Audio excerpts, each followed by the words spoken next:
আসসালামু আলাইকুম। আজকে আমি রান্না করব ব্রয়লার মুরগি একদম অন্যরকমভাবে।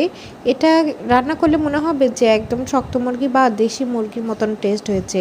তো এই রান্নাটা প্রথমেই আমি মুরগিটা ভালো করে ভেজে নিয়েছি, আর মুরগি ভাজার আগে আমি আলু আর পেঁয়াজটাও ভেজে নিয়েছি সুন্দর করে। তো মুরগি কিছুক্ষণ ভাজিয়ে তারপর আমি পানি দিলাম, পানি দিয়ে কষিয়ে নিয়ে তার মধ্যে আমি আলু আর পেঁয়াজটা দিয়ে দিলাম।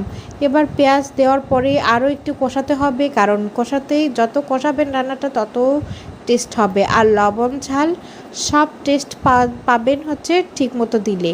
তো এবার আমি আরও কিছু পেঁয়াজ অ্যাড করে দিলাম। এবার দেখুন আমার রান্নাটার লুকটা অনেক সুন্দর, কার কার লোভ লাগছে। আমার তো এডিট করতে করতে আবার ক্ষুধা পেয়ে গেছে। এটা দেখে কিন্তু অনেক সুন্দর লাগছে, তাই না? আর এই সালাড দিয়েই কিন্তু আমরা এক প্লেট ভাত খেতে পারি, কারণ এই সালাডটা এমন মজার হয়। আর এটার সাথে এরকম একটা কষা মাংস থাকলে তো আরও কথাই নেই। দেখুন সালাডটা অনেক সুন্দর। আর আমি রাইস কুকারেই রান্না করেছিলাম বিরিয়ানিটা, যাতে তেল মশলা কম লাগে।